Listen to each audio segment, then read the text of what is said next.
This feathery friend is Waddles, the raki or duck. Waddles is a Muscovy duck and he lives here on a small lifestyle property with lots of friends. There are many different breeds of raki and they can make fantastic companions. As their guardians, it's important we learn about their needs and how to keep them happy. Like all animals, it's important that ducks eat the right food for them. A healthy duck diet helps to make a healthy duck. So what do ducks eat? Well, ducks are foragers, so they like to snuffle around looking for all different tasty treats to eat, like different plants, insects, worms, snails, and sometimes even tiny fish. But what is best for them to eat really depends on their breed and their age, so it's always best to talk to your vet for advice on their diet. Your duck's main diet should be made up of special duck pellets. These contain all the vitamins and minerals they need to stay healthy. But eating the same thing every day can get quite boring, so you can add interest by including some different fruit and vegetables with their pellets. But remember, not all vegetables are safe for ducks, so it's best to check with your vet before you feed them anything. Some people take bread to the park to feed the ducks. Yeah, this is true, and it's actually really terrible food for ducks, both wild and companion. It's like junk food for them. So it's like if you were to fill up on only lollies and fizzy drinks. Why is it bad for them? Well, bread actually doesn't have any of the nutrients that ducks need to be healthy. So they'll fill up on all the bread and then not eat any of the food that gives them all the vitamins and minerals that they need. And then sometimes people will even feed them moldy bread, and ducks are really sensitive to mold. It can make them sick, or unfortunately, it can even kill them. So it's always best to leave the bread at home. When storing your duck pellets, it's important to make sure they stay dry, as they can start growing mould. There are also some vegetables that we like to eat, like avocado, potato and rhubarb, and some flowers and plants that we like to have in the garden, like daffodils and lilies, that can be poisonous for ducks. So make sure you do your research before feeding your ducks anything new. What's this stuff? Well, how does it feel? Rough and gritty. Well, exactly. It's actually called grit. So because ducks are birds, they don't have teeth. So they need to eat little pieces of sand or rock or shell, like this grit, in order to break down and digest their food. Finally, like all animals, ducks need to have access to plenty of fresh, clean water to drink.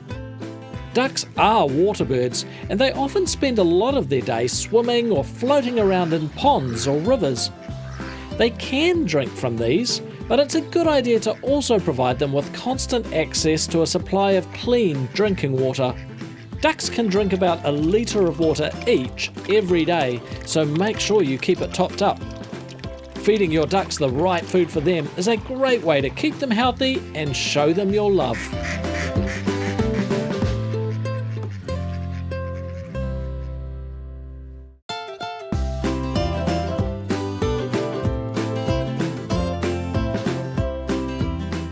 All ducks, or raki, need to live in a suitable and comfortable environment.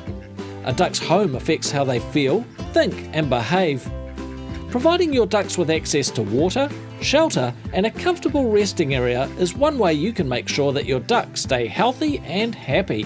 When it comes to your flock's living environment, the bigger the better. The more space you can provide for your ducks, the more places they'll have to explore and the happier they'll be. Ducks love long grass and shady spots to forage in, so be sure their environment includes areas like these. Do ducks need a pond to swim in? Yeah, absolutely. Water's really important for ducks because they spend most of their time in and around it. It helps keep them clean, helps prevent parasites, and it also helps them to regulate their temperature.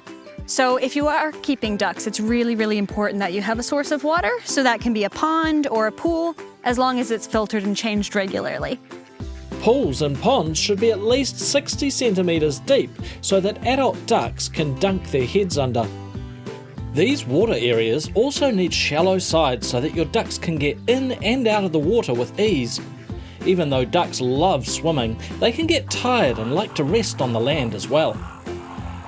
So one thing that ducks really need is a good shelter like this, and the ducks have these all over the place. Would you like to help me give this one a clean? Yep, sure. Yeah, awesome. So we have to go around back. That's where it opens, so let's head over. Awesome. So if you have a look inside here, you can see there's plenty of space for Waddles here to stretch around and move. Is that where she lays her eggs? Yeah, absolutely. And with some new bedding material, it's going to be a really great place for her eggs. How often do we have to clean it? That's a great question. Once a day is best to spot clean it, so removing all the dirty bits, and then once a week is a good idea for a whole clean out. A good duck shelter will protect them from the sun, wind and rain, and have ventilation options so it doesn't get too hot or cold inside. Ducks have very soft feet, so it's important to make sure that your shelter has a nice soft floor. In fact, you should avoid having hard surfaces like concrete or gravel anywhere in your duck's environment. Another important factor when creating your duck's home is security. Ducks are prey animals and need to be kept safe from other animals that might do them harm. Check your fencing regularly and make sure there are no places where your ducks can become injured or trapped. Creating a safe, clean environment with all the things your ducks need to stay healthy and happy is a fantastic way to care for your feathery friends.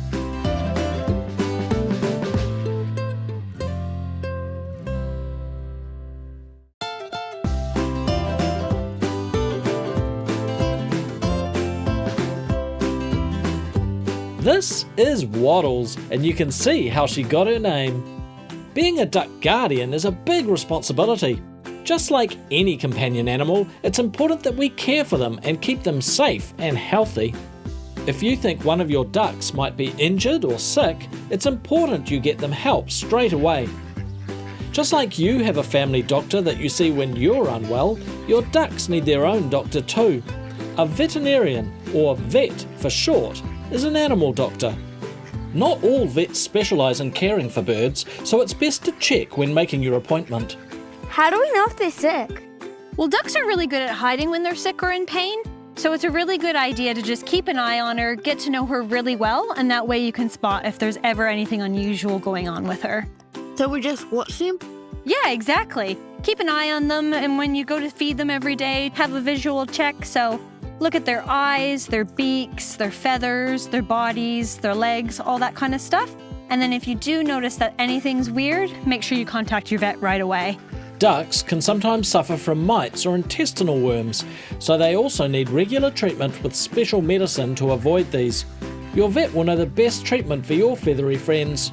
Another common problem can be eye disease. Ducks need to keep their eyes clean by ducking their heads into fresh, clean water. If they can't do this, they will often develop eye problems that can lead to blindness. This is another reason why swimming water is so important. They can be quite clumsy sometimes while they're waddling around. Yeah, ducks really can be. In the air, and especially in the water, they're really good. But on land, they can trip, especially if they're scared. That could hurt themselves. Yeah, exactly. They could hurt a wing or a leg, and so that's why it's really important that we never chase them. And if you do see that the ducks are sore or they're limping, what would you do? Ring the vet? Exactly. It's really important to ring the vet right away if you ever see that your ducks are sick or injured. Keeping an eye on your ducks' well-being and getting them help straight away if you think they're unwell is a great way to ensure they stay healthy and happy.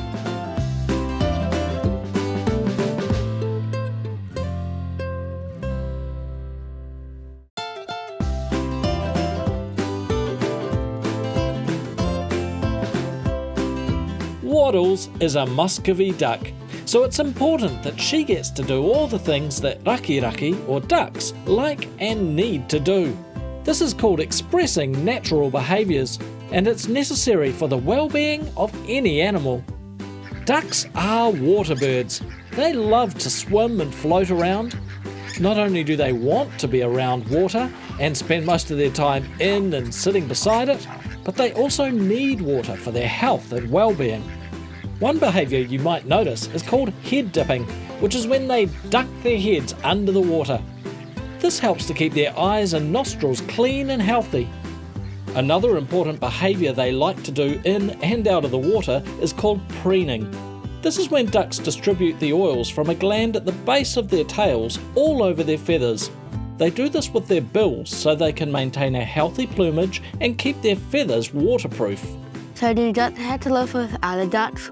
Yeah, definitely. Ducks are really social animals, and they actually have a strong instinct to live in a group or a flock. They can be really sad or lonely if they don't have any other duck friends. What if they have other friends, like chickens? That's a good question, and it can work, but you do have to keep an eye on them and talk to your vet to make sure that they're compatible. But even then, ducks will still need other duck friends because they speak the same language and understand each other's body signals. And when they're together, they can do things like play together and preen, and it helps them to feel safe.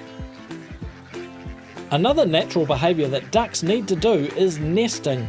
It's important you provide your ducks with a safe, private and comfortable place that's large enough for them to build a nest in. Some ducks will even lay eggs in their nest. What about flying? Is that a natural behaviour too?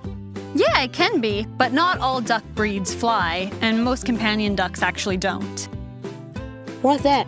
Well, ducks come in all different shapes and sizes, so some are really great flyers, but then some can't fly at all because of the size of their body and the shape of their wings. But Waddles is a Muscovy duck, so she flies pretty well. One way to keep your ducks interested in their environment is to encourage them to forage for their food. Searching and finding their food is a behaviour they really enjoy. You can support this by changing where and how you feed them. Providing opportunities for your ducks to express their natural behaviours is a fantastic way to keep them happy and show them your love.